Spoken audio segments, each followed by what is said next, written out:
तो अब ये देखना होगा कि इस पूरे मुद्दे पर सत्ता पक्ष किस तरीके से अपने जो है पक्ष को आगे रखती है, क्योंकि अब तक कोई बड़ी प्रेस कॉन्फ्रेंस कर इस पूरे मुद्दे पर जानकारी नहीं दी गई।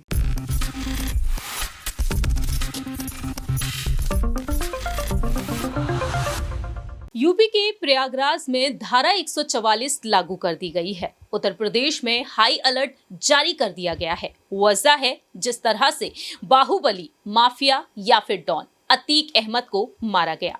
अतीक अहमद को बीते शनिवार की रात तकरीबन 10 बजे गोली मारकर हत्या कर दी गई। अतीक अहमद के साथ साथ उसके भाई अशरफ को भी मार दिया गया। ऐसे में देखा जाए तो अब यूपी की पुलिस पर कई सवाल खड़े हो चुके हैं। यहाँ पर बात आ चुकी है अब उत्तर प्रदेश के मुख्यमंत्री योगी आदित्यनाथ के इस्तीफे पर।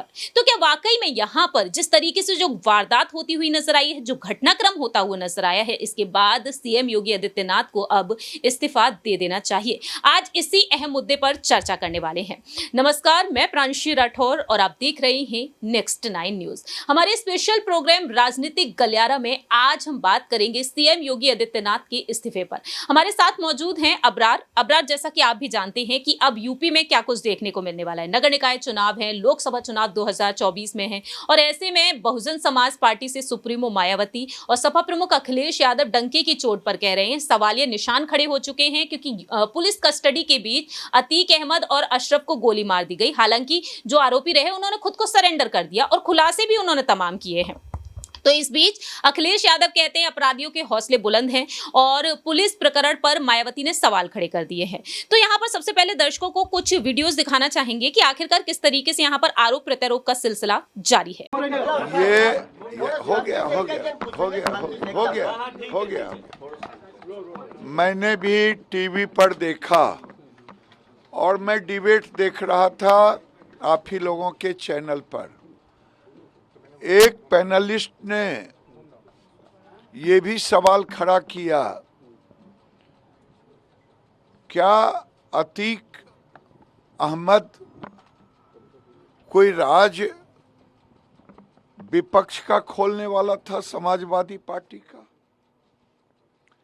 अब जांच के दायरे में है कि उसके मौत क्यों और कैसे हुआ है। उसके 2 पक्ष हैं, एक पक्ष जो आप उठा रहे हैं, दूसरा पक्ष जांच के बाद पता चलेगा। तो लॉ एंड ऑर्डर क्या यूपी में लॉ एंड ऑर्डर का तो इससे ये पुराना सवाल उठ रहा है ना कि पुलिस कस्टडी में किसी को मार दिया जाता है। आप उड़ीसा में हो ना? उड़ीसा में है ना? आज से कुछ ही महीना पहले ना यहाँ मिनिस्टर को गोली मार दी गई थी ना। उस समय लॉ एंड ऑर्डर का प्रश्न उठा था कि नहीं उठा? उस वक्त मुख्यमंत्री ने ये कहा था कि हम मिट्टी में मिला देंगे, यही था। वो एक तरीके से आदेश था मुख्यमंत्री का। और कुछ मुख्यमंत्री के जो बहुत निकट के अधिकारी हैं जो स्वयं माफियाओं के साथ व्यापार कर रहे हैं और ठेकेदारी कर रहे हैं, उन्हीं के हाथ में ये सब करना है। ये उस पर अमल करना शुरू कर दिया। अतीक अहमद ने सुप्रीम कोर्ट में याचिका की, आपको याद होगा, कि पुलिस की अभिरक्षा में उनकी हत्या की जा सकती है, इसलिए मेरी सुरक्षा का इंतजाम किया जाए। लेकिन सुप्रीम कोर्ट ने कोई राहत दी नहीं अतीक को। तो मुख्यमंत्री का ये हुक्म कि मिट्टी में मिला देंगे, ये फरमान था। सुप्रीम कोर्ट से ये कहने के बाद भी कि पुलिस रक्षा में उनकी हत्या हो सकती, कोई राहत नहीं मिली, तो फिर लोग समझ गए कि अब चाहे जा मार दीजिए, कुछ होने वाला है ही नहीं। जो मारने वाले हैं उनका कुछ बिगड़ने वाला नहीं। और इसलिए तीसरी बात ये कि कभी आपने देखा कि कोई व्यक्ति कचहरी पे पेश होने को आया हो, उसको रात के 10 बजे मेडिकल चेकअप के लिए ले जाया जाए? और इतनी सेंसिटिव मामला था कि सैकड़ों पुष्प जिस दिन अतीक अहमद को लाया गया और उनके भाई को लाया गया बरेली से, उन्हें लाया गया साबरमती से, तो हजारों पुलिस की ड्यूटी पे लगे हुई थी। उस व्यक्ति को, उन दोनों व्यक्तियों को हथकड़ी लगी हुई थी। हथकड़ी की डोर किसके हाथ में थी? पुलिस के थी। कहीं भाग भी नहीं सकते, कहीं हाथ नहीं हिला सकते। तो सीधे ये एक कोल्ड ब्लडेड मर्डर है, सुनियोजित तरीके से हत्या की गई है। और जब भी और आज भी अगर जांच करने वाली एजेंसी सही होगी तो बड़े बड़े लोग इसमें फंस जाएंगे। भाई किसी व्यक्ति को पकड़ के मारना हत्या है सीधे। इनकाउंटर में सीधे गोली चले आपसे, क्या आप तो गए होंगे, आपके चैनलों के लोग गए होंगे झांसी जहां इनकाउंटर हुआ है, इनकाउंटर था वो। हमने झांसी के 50 लोगों से पूछा, उन्होंने कहा कुछ नहीं था, पुलिस वाले शोर मचाने लगे और गोली चलाने लगे। सारे लोग जानते हैं इलाहाबाद में और दिल्ली में जानते हैं कि दिल्ली से लोगों को पकड़ लिया गया था कई दिन पहले और रखे हुए, तो कैसे मारा गया उस पर हमें नहीं जाना। लेकिन जो कुछ हो रहा है ऐसा हिस्ट्री में उत्तर प्रदेश में पहले कभी नहीं हुआ, कभी भी नहीं हुआ। ये लोकतंत्र के खात्मे की तरफ जाने वाला रास्ता है, क्योंकि केवल राजशाही में ऐसा होता था कि राजा जो हुक्म करे वही कानून, वही न्यायपालिका, वही कार्यपालिका और वही विधायिका, वही कानून, वही आदेश, वही सारी चीज़ें एक ही आदमी बात है। उसी तरफ जा रहा है देश। तो अगर डेमोक्रेसी को लोगों को बचाना होगा, और ये तो मैं सच कहूँ, मीडिया ट्रायल की वजह से ही मारा गया थी। जितने केस बता रहे हैं, अभी एक केस में सजा हुई है, किसी केस में अतीक अहमद दोष सिद्ध नहीं हुआ, किसी केस में, एक में भी। रोज फर्जी सैकड़ों मुकदमे लोगों के खिलाफ लिखाए जाते कि नहीं लिखाए जाते, लिखाए जा रहे, तो संख्या बढ़ जाती। अतीक अहमद 89 में, 91 में, 93 में इंडिपेंडेंट एमएलए जीते, 96 में या 95 में समाजवादी पार्टी से एमएलए हुए, 14वीं लोकसभा में समाजवादी पार्टी से फूलपुर से एमपी हुए। तो ये तो था नहीं कि साहब गुंडा और बदमाश सब चुनाव जीत जाते। 3 बार तो किसी पार्टी ने निर्दलीय चुनाव जीता था, रिकॉर्ड 3 बार लगातार जीते, 89, 91, 93। उसके बाद समाजवादी पार्टी जीते, समाजवादी पार्टी से लोकसभा, जब लोकसभा में वो जीत के आए थे अतीक अहमद, तब मैं लोकसभा का सदस्य था। 37 हमारे एमपी थे, मैं समाजवादी संसदीय दल का नेता था, 5-4 साल वो हमारे साथ एमपी रहे। तो है, लेकिन अब मीडिया ने गैंगस्टर और फलाना ये सब बना दिया, तो कभी कभी कुछ घटनाएं हो जाती बड़े बड़े लोगों से। यहाँ ऐसे ऐसे बड़े बड़े पदों पे लोग बैठे हुए हैं जो बम फेंक के 10-10, 15-15 लोगों को मरवा दिया, आप सब जानते।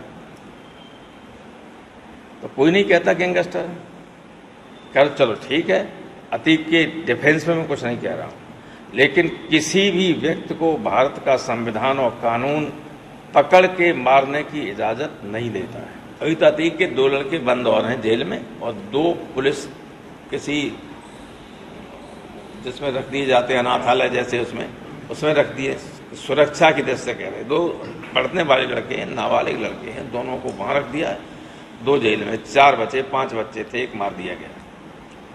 तो इलाहाबाद के लोगों का जो कहना है हमसे, उनका ये कहना है कि यहाँ चर्चा, ये इलाहाबाद में चर्चा ये है कि इन लड़कों को भी किसी न किसी बहाने मार दिया जाए।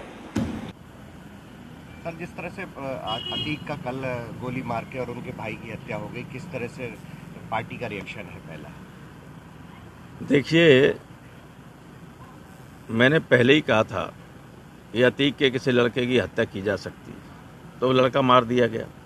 कोई इनकाउंटर नहीं था, सब फर्जी इनकाउंटर था।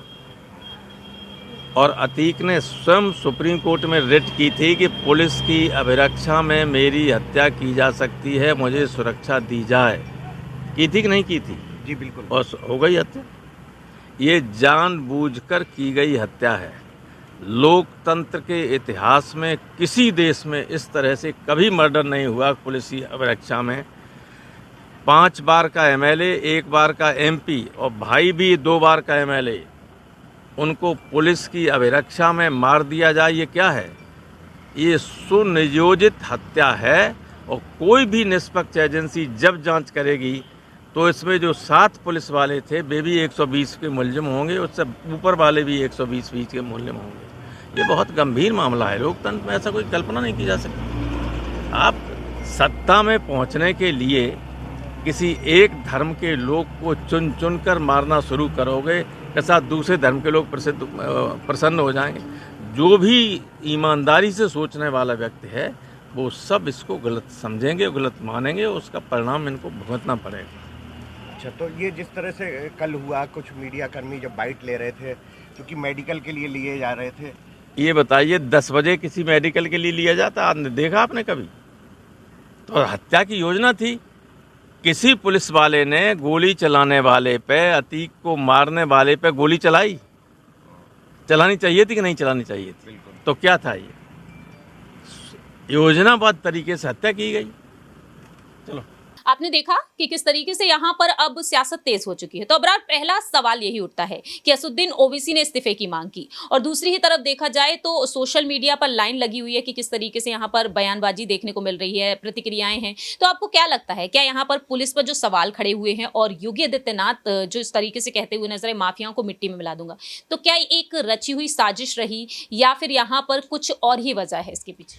देखिए, असदुद्दीन ओवैसी का इस तरीके से इस पूरे मामले पर सवाल उठाना जाहिर सी बात है कि बनता है, क्योंकि जो बीते विधानसभा चुनाव की बात करें तो उसमें एमआईएम की तरफ से जो है उनको टिकट दिया गया था, और उसके बाद से ही लगातार ये कहा जा रहा था कि दरअसल इस तरीके के मामलों को लेकर जो है पहले से ही, अभी की अगर बात करें तो ये नहीं है, बल्कि पहले से ही असदुद्दीन ओवैसी उस पूरे मुद्दे पर अपने बयान को रख रहे थे, और इस तरीके के मुद्दों पर वो लगातार जो है अपने पक्ष को रखते हुए नज़र भी आते हैं।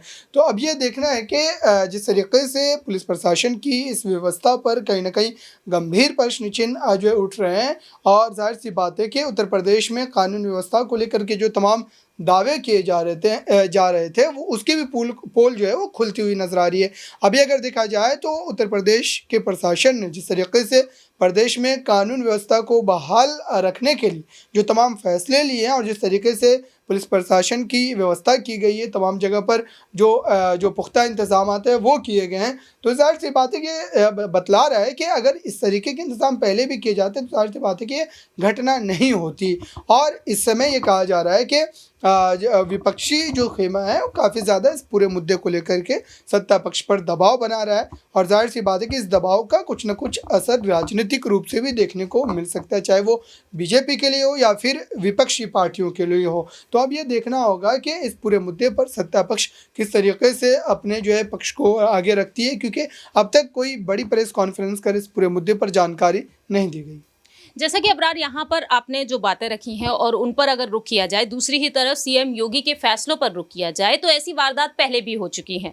तो क्या यहाँ पर योगी आदित्यनाथ जो कहते हुए नजर आए, माफियाओं को मिट्टी में मिला दूंगा, आपको क्या लगता है 2024 में बीजेपी एक बार फिर से सत्ता में आएगी? क्योंकि इस घटनाक्रम का कहीं ना कहीं असर तो पड़ने वाला है। पुलिस पर सवाल उठना एक बेहद अहम बड़ी बात है, और पुलिस यहाँ पर चुप्पी साधे हुए भी नजर आई है। तो ऐसे में आप इस प्रकरण को लेकर और राजनीतिक मुद्दे पर क्या कहना चाहेंगे? देखिए, बिल्कुल इसका असर राजनीतिक रूप से पड़ेगा, और हो सकता है कि राजनीतिक मंशा भी हो। जाहिर सी बात है कि चाहे वो सत्ता पक्ष की बात हो, जिस तरीके से इस पूरे मुद्दे को बढ़ा चढ़ा करके पेश किया जा रहा है, जो सरकार के मंत्री हैं वो जिस तरीके से बयानबाजी कर रहे हैं, तो जाहिर सी बात है कि इसका राजनीतिक लोभ जो है उठाने की भी कोशिश की जा रही है, और विपक्ष के द्वारा भी ठीक इसी तरीके से इस पूरे मामले पर पलटवार कर सत्ता पक्ष पर सवाल खड़े करके वो भी अपने जो है पक्ष को खुश करने की कोशिश कर रहे हैं। तो ये कुल मिलाकर के राजनीति करने का एक बड़ा जरिया बन गया है।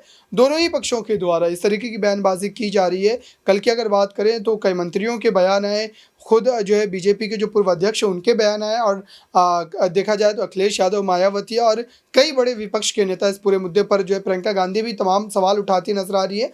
तो कहीं ना कहीं राजनीतिक एंगल तो ज़रूर है, और इस पूरे मामले को कहीं ना कहीं राजनीतिक एंगल देने की कोशिश भी की जा रही है। अब देखते हैं कि जनता कितने जो है विवेक से अपने वोट का इस्तेमाल करती है और नतीजे किसके पक्ष में जाते हैं। आखिरी छोटा सा सवाल, क्या यहाँ पर सीटों के आंकड़े में बढ़ोतरी या फिर यहाँ पर देखा जाए सीटें यहाँ पर कहीं ना कहीं घटती हुई नजर आ सकती हैं? बसपा और सपा को कोई फायदा होगा या फिर नहीं?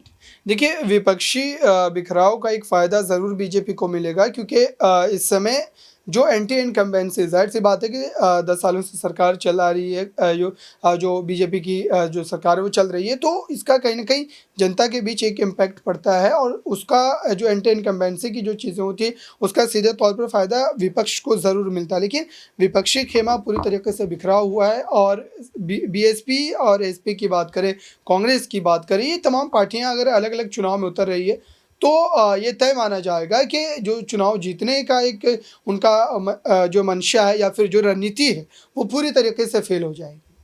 जैसा कि अबरार ने यहाँ पर अपनी बातें रखी हैं, अब देखा जाए तो यहाँ पर आने वाले वक्त में क्या कुछ नज़ारा देखने को मिलेगा ये वक्त के साथ साथ पता चलेगा। लेकिन योगी सरकार को लेकर आपकी क्या कुछ राय प्रतिक्रिया है? क्योंकि जब जब यहाँ पर उत्तर प्रदेश की बात आती है तो दिमाग में यहाँ पर देखा जाए बुलडोजर शब्द जरूर आता है, जहन में ये शब्द जरूर आते हैं और दूसरी ही तरफ यहाँ पर घटनाक्रम को लेकर जिस तरीके से वह एक्शन लेते हुए नजर आ रहे हैं, तो जुबान पर इस वक्त देखा जाए लोगों की जुबान पर वही डायलॉग है कि माफियाओं को मिट्टी में मिला दूंगा, और अतीक अहमद ने भी यही कहा था कि मैं मिट्टी में मिल चुका हूँ। अब देखना होगा कि आखिरकार योगी आदित्यनाथ क्या वाकई में यहाँ पर आगे आने वाले समय में यहाँ पर पूरा फायदा उठाते हुए देखे जा सकते हैं या फिर नहीं, ये वक्त के साथ साथ ही पता चलेगा। फिलहाल हमारे इस रिपोर्ट में इतना ही। बाकी की तमाम अपडेट्स के लिए देखते रहिए नेक्स्ट 9 न्यूज़।